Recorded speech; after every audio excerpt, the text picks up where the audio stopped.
Maafisa wa afya katika mpaka wa Uganda na Jamhuri ya Kidemokrasia ya Kongo wanaendelea na juhudi za upimaji na ufuatiliaji wa makundi ya watu wanaoruhusiwa kupita mpakani. Wanafunzi wapatao 71 katika shule ya sekondari iliyokumbwa na janga la moto nchini Kenya waruhusiwa kutoka hospitali, huku wengine 7 wakiendelea kubaki kutokana na majeraha mabaya. Na je, kanuni za usalama katika mabweni zinafuatwa? Kanuni zipo na ni njema, lakini hazijafuatwa. Kwa mfano, kila bweni linafaa kuwa na milango miwili na mlango mmoja wa dharura. Kuna mabweni ambayo yanajengwa hayana milango mitatu na hayana ule upana wa milango yake. Na katika gumzo tunaangazia fainali ya ligi mabingwa wa Ulaya. Siwezi kusema nani ataibuka mshindi, lakini naamini mchezo dakika 90 hautaenda zaidi hapa. Itategemea ni timu gani itafunga ya kwanza. Kama PSG itaanza, basi itakuwa ni siku mrefu sana kwa Arsenal. Lakini ikiwa Arsenal itapata bao, wana uwezo wa kuzuia PSG.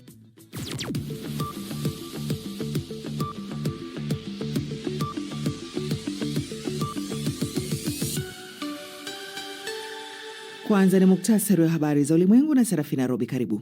Asante sana Halima. Tukianza moja kwa moja ni kwa Lebanon imekosoa vikali mashambulizi ya Israel karibu na maeneo ya kihistoria yanayolindwa na UNESCO katika mikoa yake ya kusini.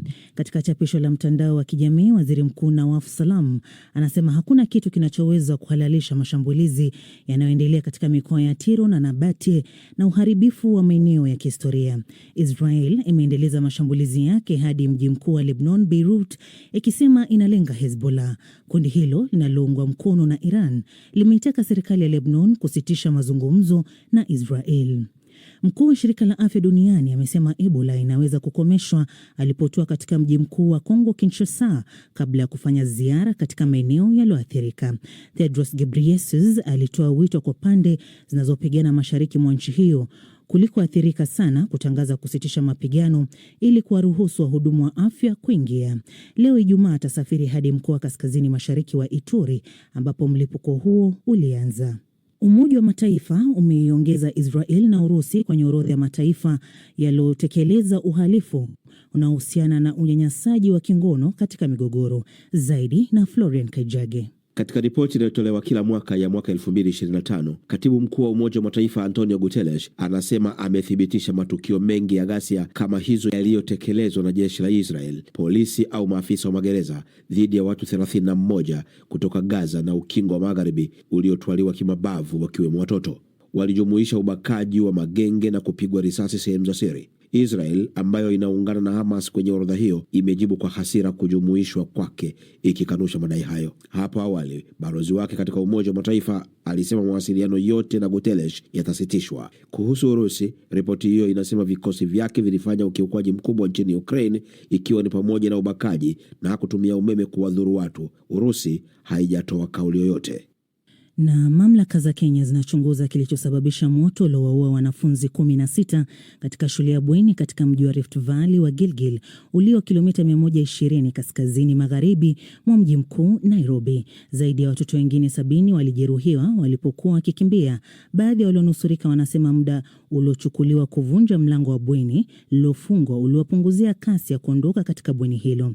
Zaidi ya saa 12 baada ya moto huo, wazazi kadhaa walibaki kwenye eneo la tukio wakisubiri majibu ya vipimo vya vinasaba, yani DNA, ili kudhibitisha waliofariki dunia. Mkasa huo katika shule ya wasichana ya Utumishi Academy ni mojawapo ya mioto mibaya zaidi ya shule nchini Kenya, umeibua mjadala nchini kote kuhusu usalama shuleni.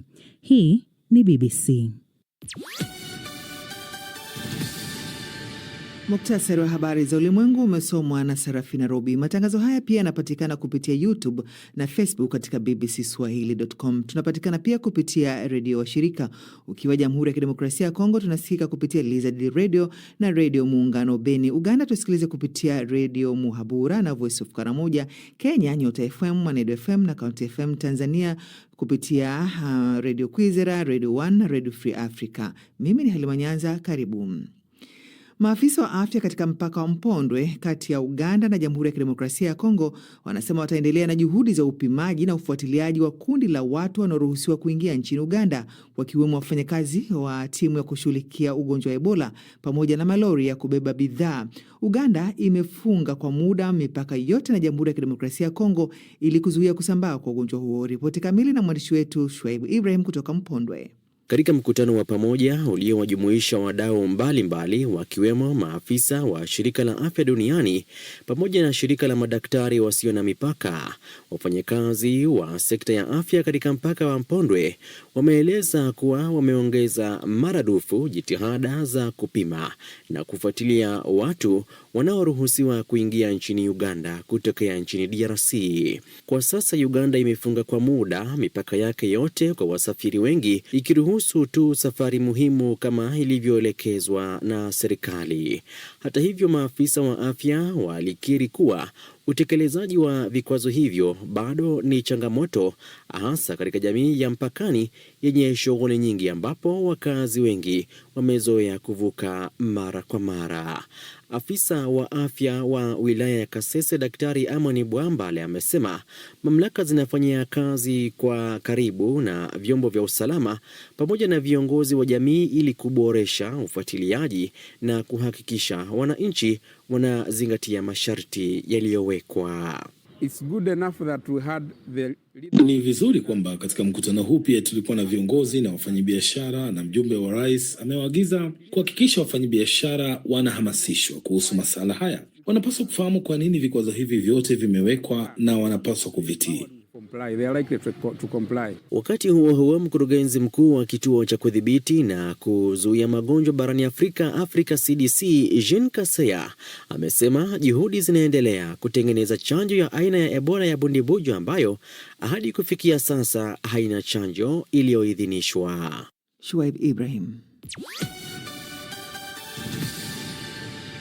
Waziri wa elimu ya Kenya Julius Ogamba amethibitisha kuruhusiwa kutoka hospitali kwa wanafunzi 71 waliokumbwa na janga la moto uliozuka alfajiri ya jana Alhamisi katika shule sekondari ya wasichana ya utumishi iliyopo Gilgil, takriban kilomita 120 kutoka Nairobi, huku wengine 7 wakibaki hospitali kutokana na majeraha mabaya.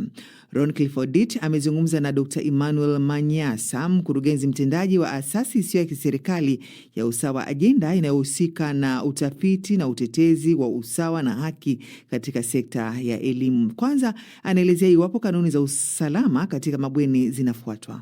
Kanuni zipo na ni njema, lakini hazijafuatwa kwa sababu, kwa mfano, kila bweni linafaa kuwa na milango miwili na mlango mmoja wa dharura, na hiyo milango inafaa iwe futi 5 upana. Lakini ukitembea kwenye shule zetu leo utaona kwamba hata leo kuna mabweni ambayo yanajengwa ambayo bado hayana milango mitatu na hayana ule upana wa milango yake. Kuna kanuni moja katika zile kanuni ambayo inasema hakuna mgeni ambaye ataruhusiwa kwenye bweni, na kwa njia moja ni mzuri, lakini shule nyingi zinatumia kanuni ile kuwazuia hata wazazi wanavyozuru shule kuonyeshwa ni mahali gani watoto wao wanalala. Nafikiri kwamba ni muhimu wazazi waonyeshwe mahali watoto wao wanalala, watathmini kama hao watoto wako salama kwenye hayo mabweni. Dr. Manyasa, kila mara tukio kama hili linapotokea nchini Kenya, serikali husema itachukua hatua kali, na mara nyingine husema watu watawajibishwa, lakini tunarudi pale pale. Na tena mara nyingine kama mwaka huu tumepoteza wasichana 16. Nani anapaswa kubeba lawama? Unajua, kila tukio lina chanzo chake na vyanzo havifanani. Kwa mfano, lile tukio ambalo umelitaja la Changuli, hilo lilijulikana kwamba ilikuwa ni wanafunzi wamewasha moto wakawateketeza wenzao, na kuna wale waliowajibishwa. Nafikiri ni muhimu tuhakikishe kwamba uchunguzi unakuwa wa haraka na wale wanaofaa kuwajibika wanawajibika, kwa sababu kuwajibika haitokani tu na kwamba uliwasha moto. Unaweza ukawa ulizembea katika kutekeleza majukumu. Unaweza ukawa uliwarundika watoto kwenye bweni kando na kanuni zinavyosema, unafaa uwajibishwe. Na kuna baadhi ambao wamependekeza kwamba shule za bweni ziondolewe kabisa. Kwa tathmini yako mwenyewe, je, hii inaweza kuwa jibu au suluhu la tatizo kama hili?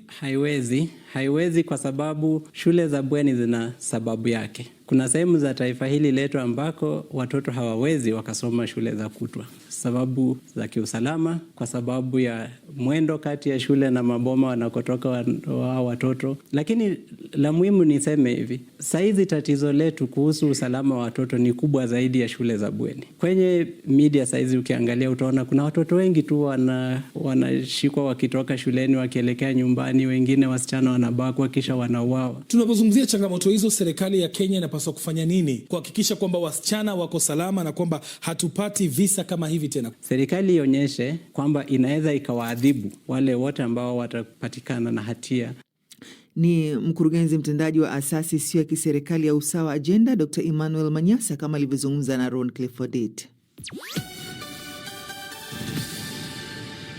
Sekta ya filamu nchini Nigeria almaarufu Nollywood imeorodheshwa ya pili kwa ukubwa duniani kwa vigezo vya idadi ya filamu ambazo hutayarishwa kila mwaka. Sekta hiyo pia huchangia mabilioni ya dola za Marekani katika uchumi wa Nigeria.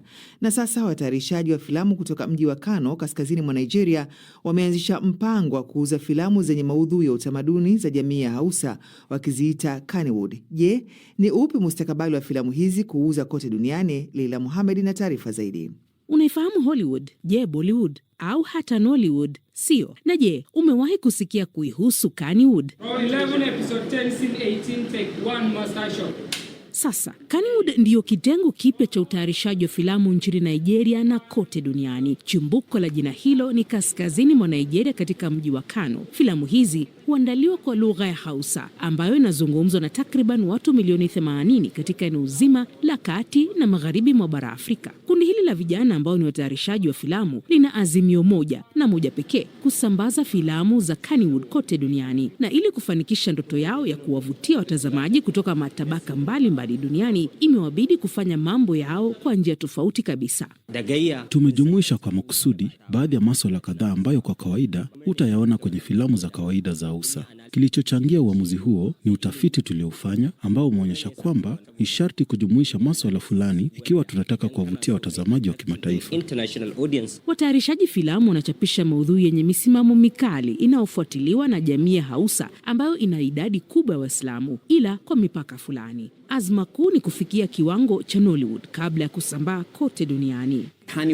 Kannywood inaazimia kufikia viwango ambavyo sekta ya Nollywood ipo kwa sasa kabla ya kupanua mbawa zake na kusambaa kote. Ninasema hivyo kwa sababu Nollywood inatumia fedha nyingi sana kutayarisha filamu, kununua kamera na mashine nyinginezo. Wana wafadhili wengi na vilevile wawekezaji wengi na hata raia wa kigeni kuja nchini Nigeria kuandaa filamu zao katika mji wa Lagos na Abuja. Watayarishaji hao wa filamu wanatumia mitandao ya kidijitali kuonyesha filamu zao.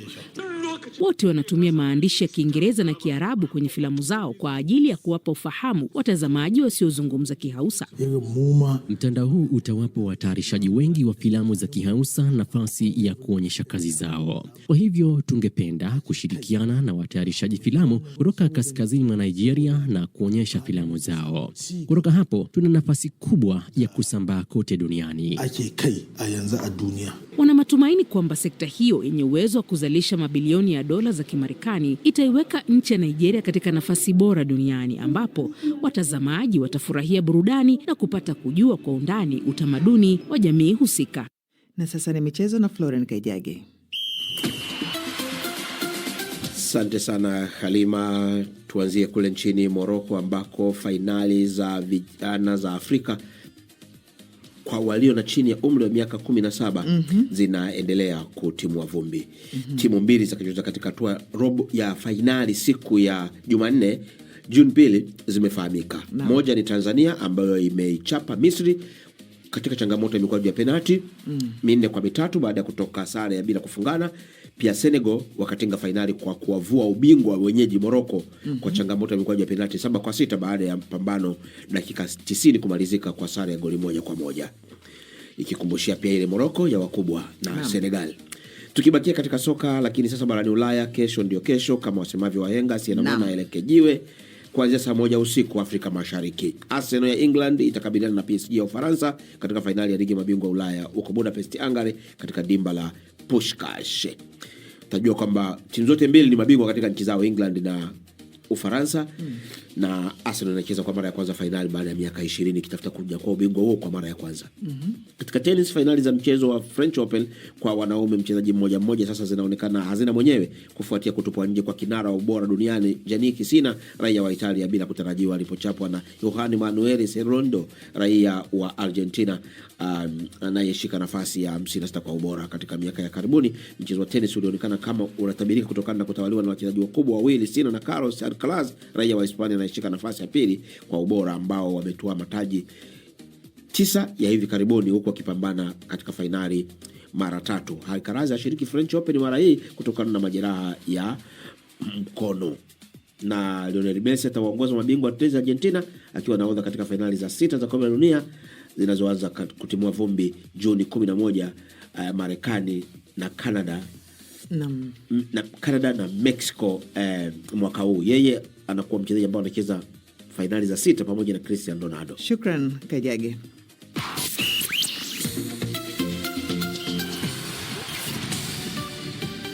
Unaendelea kusikiliza idhaa ya Kiswahili ya BBC. Mimi ni Halima Nyanza. Habari kuu asubuhi hii: maafisa wa afya katika mpaka wa Uganda na Jamhuri ya Kidemokrasia ya Kongo wanaendelea na juhudi za upimaji na ufuatiliaji wa makundi ya watu wanaoruhusiwa kupita mpakani.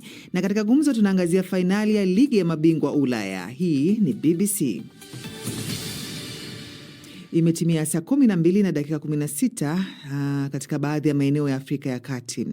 Msikilizaji, ni Jumamosi hii pale Pushkash Arena, Budapest, Hungary, ambapo miamba miwili ya soka barani Ulaya itakutana uso kwa uso kusaka taji kubwa zaidi la klabu. Mabingwa watetezi PSG kutoka Ufaransa wanawania kuweka historia yao ya kulibeba taji hili mfululizo, huku mabingwa wapya wa ligi kuu ya Uingereza Arsenal wakisaka taji lao la kwanza kabisa la ligi ya mabingwa baada ya miaka 20 ya kusubiri kucheza fainali.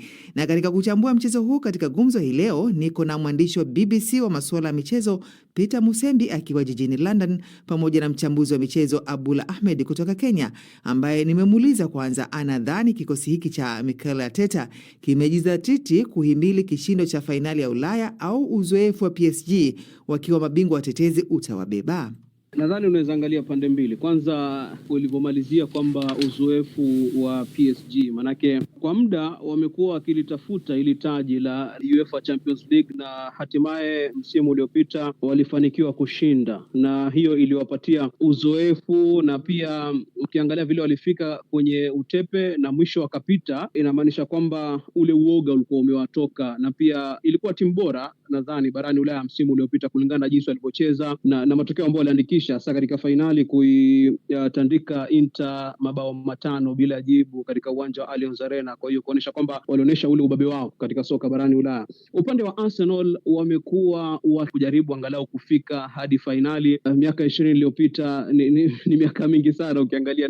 Arteta alipokuja mnamo mwaka 2019 walikuwa wamekaa nje ya mashindano haya kwa kipindi cha miaka 3. Alipokuja akafanya mabadiliko makubwa sana, kwanza kwenye kikosi, kuondoa baadhi ya wachezaji, kuleta wachezaji wana uzoefu na pia kuleta ule umoja wa wachezaji, na tuliona Arsenal ambayo imeboreka kuanzia wakati huo. Kisha baada ya miaka 2.5 wakarejea katika mashindano haya UEFA Champions League, na ukiangalia mwaka 2024 waliporejea walienda hadi hatua ya robo finali. Kufika robo finali wakatolewa na Bayern Munich ya Ujerumani. Kisha mwaka mmoja uliofuata mwaka 2025 mwaka jana wakafika hadi wakaongeza hatua moja zaidi kufika nusu finali, ambapo walitolewa na hapa PSG. Lakini ukiangalia matokeo jinsi walivyocheza mechi ya nyumbani na ugenini dhidi ya PSG, haikuwa mechi ambayo naweza sema ilikuwa upande mmoja kwa PSG pekee. Maana Arsenal walipata nafasi nyingi sana wakazipoteza. Gianluigi Donnarumma akiwa kipa wakati huo akawasaidia sana. Kwa hiyo hivi sasa pia wamepiga hatua moja kufika hadi finali, kwa kumaanisha kwamba ule uzoefu wameupata na haitakuwa mechi rahisi. Turudi kwa Musembi.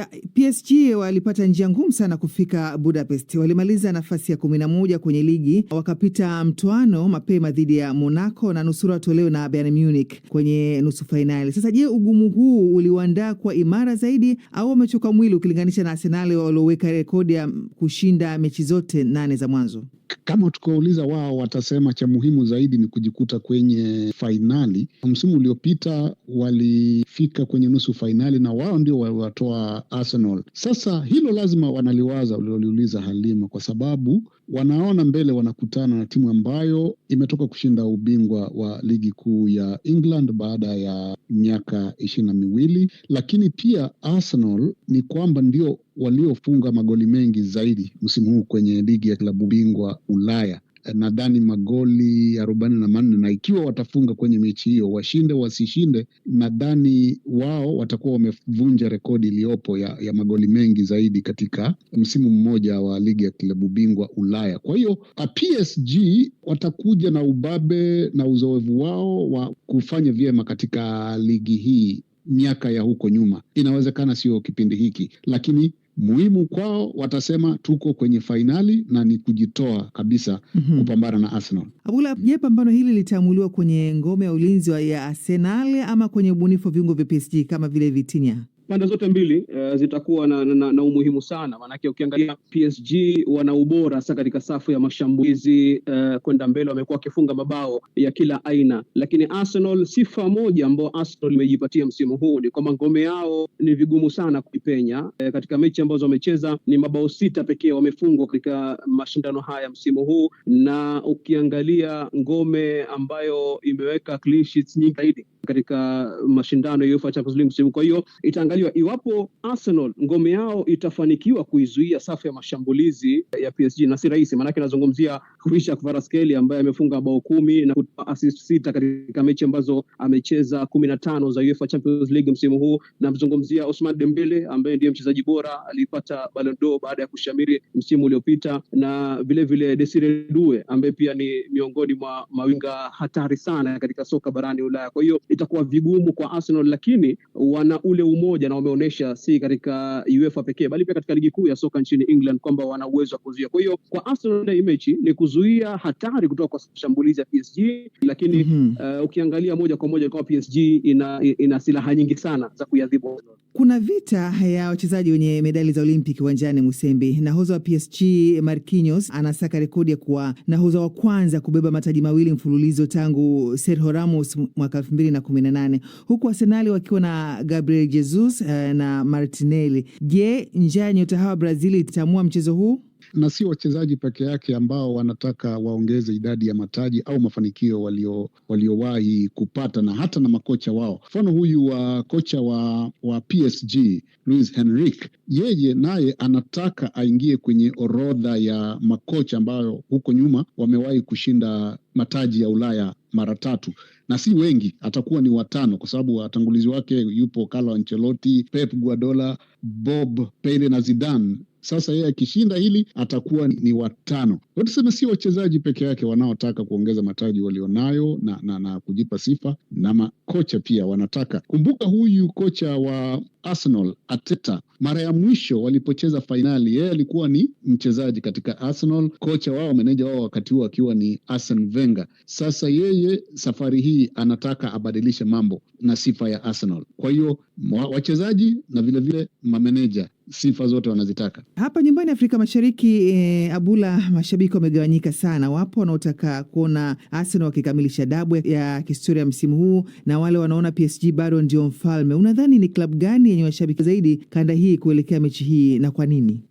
Inategemea, kuna pande tofauti. Wanajiita United Opposition wenyewe wamekuwa hawataki Arsenal iandikishe ushindi katika ligi, maanake walikuwa tunashuhudia katika ligi Arsenal ikiwa inacheza na timu fulani, basi utaona mashabiki wa timu zingine, Manchester United, Manchester City, Chelsea, Liverpool, wote wanaungana kikundi, wanataka Arsenal ipoteze. Lakini tumeshuhudia katika ukanda wa Afrika Mashariki tangu Arsenal ipate ushindi wa ligi kuu ya soka nchini England wiki moja iliyopita, mashabiki wamejitokeza barabarani kuonesha kwamba aliamka yule ambaye alikuwa amelala. Mashabiki wengi wa Arsenal barani Afrika, bara Asia na sehemu zingine kote duniani wamejitokeza, lakini naweza sema PSG si mashabiki PSG pekee, bali watakuwa na usaidizi kutoka kwa mashabiki wengi sana wa timu zingine ambao hawataki Arsenal iandikishe ushindi katika mechi hii. Huu ushindi wa ligi kuu ya England umeonyesha Arsenal ina mashabiki wengi sana. Mchezo huu unaisha kwa dakika 90, muda wa ziada au matuta, na nani ataondoka na ndoo ya ushindi? Nafikiri utakuwa ni mchezo wa dakika 90. Siwezi kusema nani ataibuka mshindi, lakini naamini mchezo dakika 90, hautaenda zaidi hapa. Acha niambe ngoma nivutie kwangu mimi kama shabiki na mfuasi wa klabu ya Arsenal. Nasema kwamba Arsenal ina uwezo. Haya, na msikilizaji wetu Tangono Losopilo huyo anamjibu Abula Ahmed, anasema Arsenal hana uwezo wa kumzuia PSG. Na kama ulivyosikia ni mwandishi wa BBC wa masuala ya michezo Peter Musembi akiwa jijini London pamoja na mchambuzi wa michezo Abula Ahmed kutoka Kenya wakikamilisha gumzo. Msanii chipukizi na mtayarishaji muziki kutoka Tanzania Frank Joseph almaarufu kama Clickmaster, anayetamba na vibao kama vile cha Nilipe, amebuka na mtindo mpya wa muziki alioupa jina la Afrokombo. Kupitia sauti hiyo mpya, anasema analenga kuleta ladha tofauti inayochanganya muziki wa Kiafrika, uandishi wa kisasa na shangwe za mitaani, huku akiamini kwamba Afrokombo inaweza kuwa sehemu ya mabadiliko katika muziki wa Tanzania. Frank Mavura BBC amezungumza naye.